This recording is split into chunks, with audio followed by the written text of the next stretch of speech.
আলোচনা আসলে কখনোই থেমে নেই, কিন্তু অগ্রগতিগুলো কেন হচ্ছে না? আমরা সবসময় সংকটের আলোচনা করছি, নবায়নযোগ্য জ্বালানির আলোচনা করছি, কিন্তু সেগুলো নিয়ে আগাতে পারছি না কেন?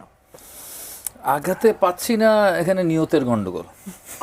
ঠিক আছে, এখানে নিয়তের একটা গন্ডগোল আছে আর কি। আমরা দেখি এখানে তো অনেকগুলো পর্যায়ে আলোচনা হয়। প্রথমে একটা পলিসি মেকিং করেন পলিটিক্যালি, প্রধানমন্ত্রী বা হচ্ছে মন্ত্রী পরিষদ করলেন বা সংসদ ইত্যাদি ইত্যাদি, বা বিভিন্ন বুদ্ধিজীবী মহলে আলোচনা, এক্সপার্টদের আলোচনা হলো।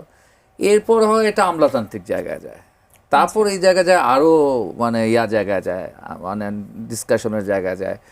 এবং সেখানে আমরা জানি অনেক সময় ওপেন টেন্ডার হয় না, ইত্যাদি বিষয় হয় না, নানা ব্যাপার আছে। এখানে কমিশনের একটা ব্যাপার আছে, ঠিক আছে। আমরা আগে বলতাম আর কি, আগে খুব স্পষ্টভাবে একটা কথা বলতাম যে কেন আপনি আমদানি নির্ভর হবেন, কারণ ওখান থেকে আপনি বেশি কমিশন পাবেন।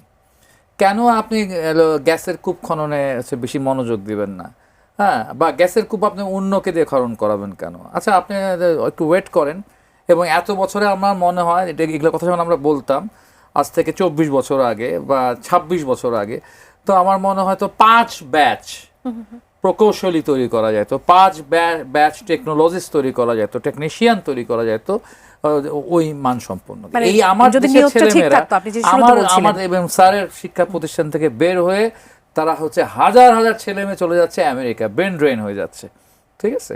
তো ওরা তো ওখানে গিয়ে দেখা গেল এইরকম কোম্পানিগুলোতে কাজ করতেছেন তারা, ঠিক আছে। তো আমার দেশের ছেলে মেয়েদেরকেই নিয়ে হচ্ছে যদি একটা পুরো সমন্বিত একটা পরিকল্পনা থাকতো, ঠিক আছে, সমন্বিত পরিকল্পনা থাকতো, তাহলে আমরা এতদিনে 2 যুগ 3 যুগের মধ্যে হচ্ছে গিয়ে আমরা হচ্ছে গিয়ে নিজস্ব একটা সংকটটা তো